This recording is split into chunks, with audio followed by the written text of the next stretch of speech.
the editor of the newspaper, I mean, you know, of course, we were covering it on a daily basis.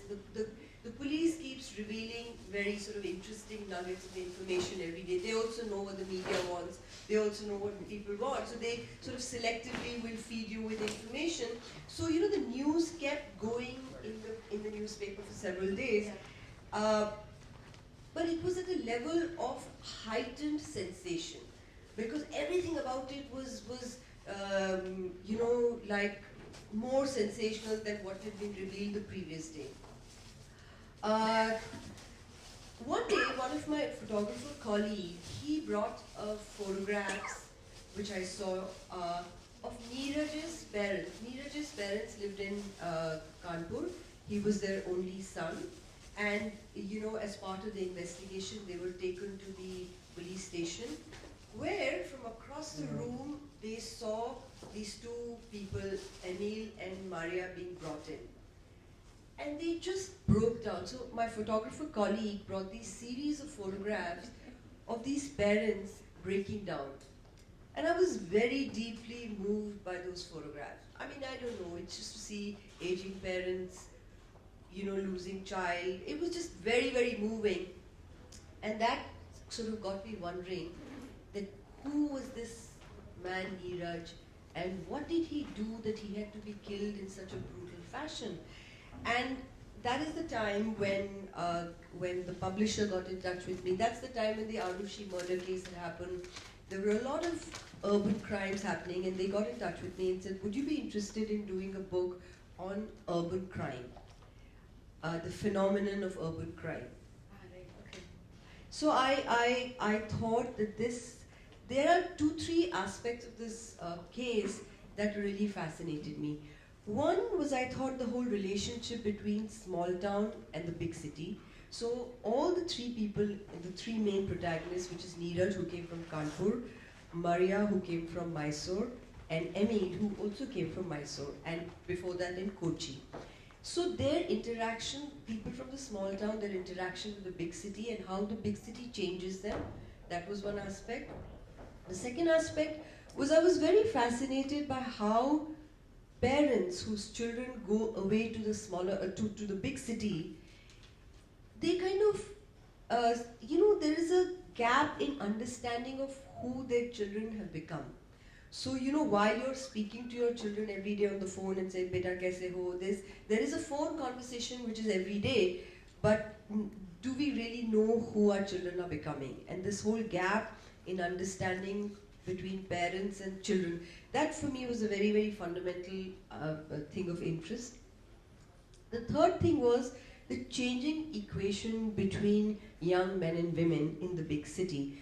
You know, the whole, I think the men have been brought up in a certain way, in a certain conservative society, and then you come to the big city with a different idea of modernity. Likewise for the women, and the role that casual sex plays. Because you see, in this case, the Maria met Neeraj, and everything happened in 8 days. The whole case lasted for 8 days, where they met, they had a brief relationship, and this guy was killed. So it was very fascinating. What is 8 days? I mean, I've been here 2 days, you know. So it's like, what is 8 days? So that, I think, so this whole change, this casual sex, changing equation. So these were the 3 streams which this case allowed me to explore, and that was the reason for. The 3 themes that you've mentioned are literally like 0.7, 8, and whatever. So I'm wondering if we should skip ahead to those, or whether I should ask you more about the writing. One second. Maybe let's go to the themes you spoke of, because I was also very interested in this relationship between the small town and the big city that emerges from all of these characters. And in some sense, it's the big city, not just any big city, it's Mumbai. And so in some sense, one of the themes that leads off from that is the pull of money and fame and glamour. And, you know, there is, for example, Asha Chandra's acting school where you take us, where you say people come from Tonk and Mysore and Ratlam, and it's really across the country with people that you know, which is a kind of a big theme of, I don't know, of a lot of fiction, perhaps a lot of cinema also, that being pulled to Mumbai. But this is, in some sense, you know, the glamour thing, I think there's something new. Would you say there's something new that is going on in the last decade or so, which is a kind of... Yeah, I think a very important, so I keep saying that there are 3 protagonists in the book, but actually there is a 4th protagonist, which is the city, which is Mumbai. And you know, Mumbai, we've always seen it. I mean, I'm from a small town. All of us go to the city. You know, people say it's the city that never sleeps. It's the city where your dreams come true, where you can make money, and all of it is true. But I think what it also does is it extracts a terrible price. And I think one of the reasons, you know, I think the title of the book is very apt. It says Death in Mumbai, because it's not just about a particular case, but I think Mumbai also takes away a lot from who you are. Oh, that's a dark reading of your title, yeah. No, I mean, really, it is death in Mumbai in many ways, because I think the city, you know, there is so much emphasis on money. It's a very, very expensive city to live in.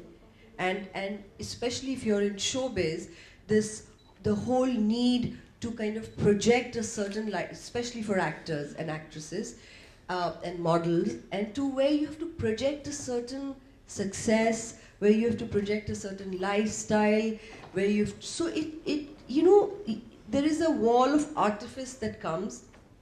It comes at a very heavy price.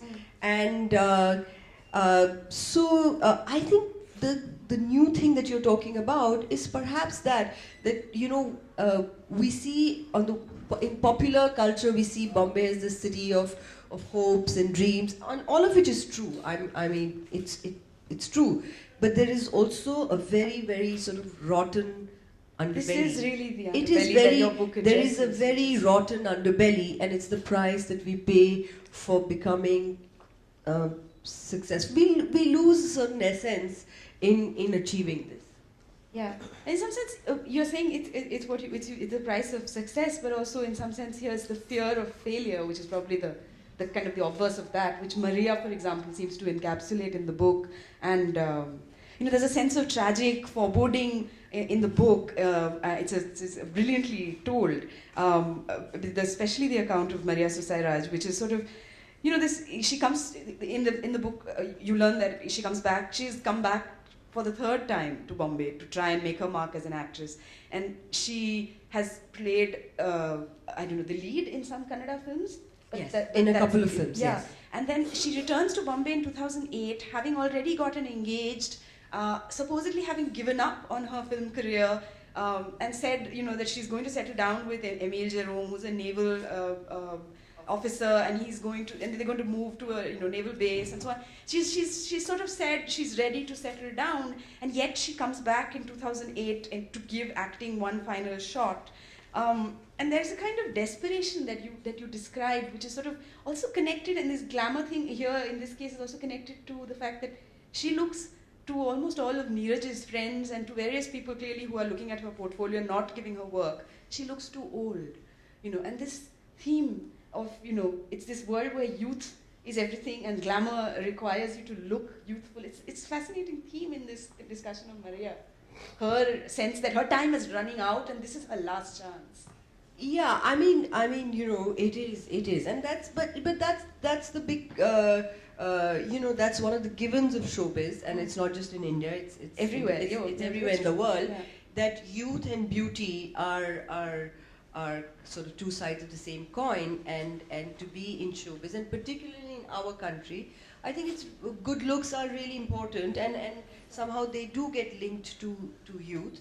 And she was aware that, you know, there are, I mean, every 2-3 years there's a new crop of superstars who come in. I mean, the generation of stars is getting smaller and smaller, except for the Khans. Yeah, but that's a separate thing. Yeah. But, you know, so there is a new, so that kind of pressure has always been there. But what is also interesting that while that is there, but there is also a certain belief, you know, there is a certain sense of entitlement and belief, because television has come in and television has opened so many opportunities that, you know, it has opened up vistas for people from all over the country. Now you don't need to look like Dharmendra or or act or have the acting talent of like an Amitabh Bachchan. You can be like a regular ordinary guy and you can strike it lucky and get a job in television and become a known face. So I think the access to celebrity has become far wider. The access to money is far wider. Therefore, people actually have the confidence to feel that they can make it. It's only when you don't make it again and again that the desperation sets in. Yeah, I think, and this aspiration thing that you're talking about is really, I mean, it comes across quite powerfully in the book. In one of those really it's kind of a tragic moment when Neeraj's father takes you around his photocopying shop. And Neeraj's father had a job which took him to many places, but then he returned to Kanpur and set up a photocopy shop, and he intended his son to inherit it. But Neeraj had no such intention, and he, clearly for him, running a photocopy shop in Kanpur was really not what he wanted to do with himself. And his father takes you to that shop and he says, wasn't this enough? Isn't this world enough? And it's really that this world is clearly not enough, and this is the gap that you were talking about between the parents and the children. And clearly there's something which touches a chord, presumably with a lot of parents in India. And I'm saying this specifically about India because we're talking about a post-liberalization movement where I think this gap has increased in some sense. Would you? Yeah, it has. I mean, and why just in this particular circumstance? I mean, I really think that all our parents or parents of people who are younger than us, I think they're dealing with things that they've never dealt with. I mean, just as our certainties of what we took for granted has gone, so have their certainties. I mean, people dealing with divorced children or people dealing with children having nervous breakdowns, these are relatively new things for parents. So I think they are also coping, and because they're parents, they are expected to cope. So I think that is, I really thought that this book was the tragedy of the three sets of parents, as much as it was a tragedy about the three people. Yes. And as the bafflement comes through very much in conversations, like Maria's father, Joseph Susairaj, says something like, it seems you cannot say anything to children these days, to you at one point. And then there's also Neeraj, whose father, and Emile Jerome's father is also, there's an extremely religious family, so there's even more of a sense of absolute shock and perhaps, I don't know, a kind of a sense that all he can do is to pray and so on. Yes, so the thing is that they don't know, one of the themes of the book is that they don't know what their children have become. So you see, you go home for vacations or they come and meet you, but they are becoming their own independent children, so they will not sit at Babuji ki dukaan like the parents did. Yeah. And their opportunities are different, and which is a wonderful thing also. I mean, their opportunities are different, their access to the world is different. And so they become people who are very. Also, the thing is that money is a very crucial thing. Yeah, because I should not be interrupting you. Because money is a very crucial thing. Because you see, there are regular middle class parents, and then because their children are going out and making a lot more money than the parents ever did, it kind of changes the power equation between parents also. Yeah. It's very unsaid, but it's a fact. It is a fact. And again, this is true. And I was going to say, jump in about money because I felt like, in some ways, even the relationship of the parents of both Maria and Neeraj, at least, it seems like, these are, on the other hand, parents who are baffled now, but they also are parents who have perhaps indulged their children much more than they themselves might ever have been indulged as children. So there is a kind of different relationship to money and to gratification and to the fact that children's desires should be indulged. Yeah, I mean, it's like this, every generation wants better and more for its children. So that's a very natural thing. Yeah. But I think children having a lot more money than the parents, I think that is shifting the power equations somewhat. Also, I think what has happened is that, and this is a post-liberalization thing, that you think your children are making money and you think that they're doing well. So making money has become, is now being equated with that you're doing well in life, which may or may not be the case. Yeah. I mean, at some level, obviously, it is, it's about success and it's about that the book really sort of gives you, but the book is, it's remarkably, your tone is remarkably what is the word? It's never judgmental, and yet we sort of have a sense of all these things that are going on. It's a very clear-eyed kind of portrayal, and I was wondering, especially when writing about crime, I'm shifting the topic somewhat. What did you think was for you the most difficult thing about writing about crime? There were two things there were only two things which I was very conscious about. One was that I wanted to completely consciously underplay the crime. Because, as I said, it was anyway so sensational, and it was all over the media, and I had nothing new to add. It's not that, I was doing a whodunit and that there would be a twist at the end. Everybody knew what happened.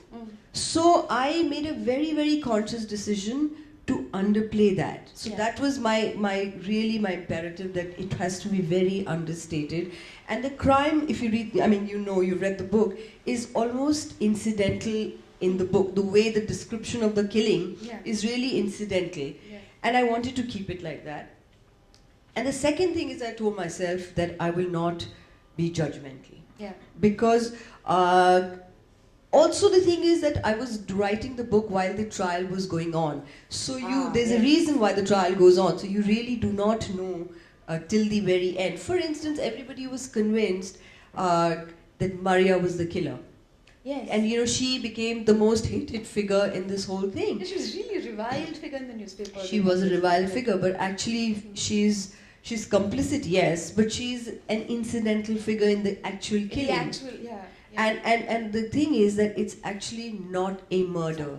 It's Emil has been imprisoned for thank you, sir. For culpable homicide not amounting to murder. It says very clearly, which means that he acted in haste, he acted rashly, but he did not have the intention to kill. That's a very fine difference, and we must stick to that. A very important difference in law. In law and in fact also. So that was my. I wanted to be very clear about not being judgmental, about being understated. And one of the things that I wanted to do was, it's a book of non-fiction. There are three protagonists in the book, one of whom was dead, and two of them were in jail. Did you have access? No, I did not. So it was very difficult. So I would have access to them when they would come to court. And on the sidelines of the court, for 3 years I followed them. Oh my God. And every day I would go to court, or every third, fourth day, and just try and speak to them for 5 minutes here, 10 minutes there. Right. I did do an interview with Emil in jail, but it wasn't a very long interview. So there were these very real difficulties of how do you access them. Yes. Second is also, they're all very young, so they don't have that much of a lived life. Yeah. So there's only so much that you can write about them. So is that what led you into an exploration of their families and their backgrounds and so on, or was that already? No, that was very much a part of the book. As you said, I wanted to understand who these people were, where they came from, and what is this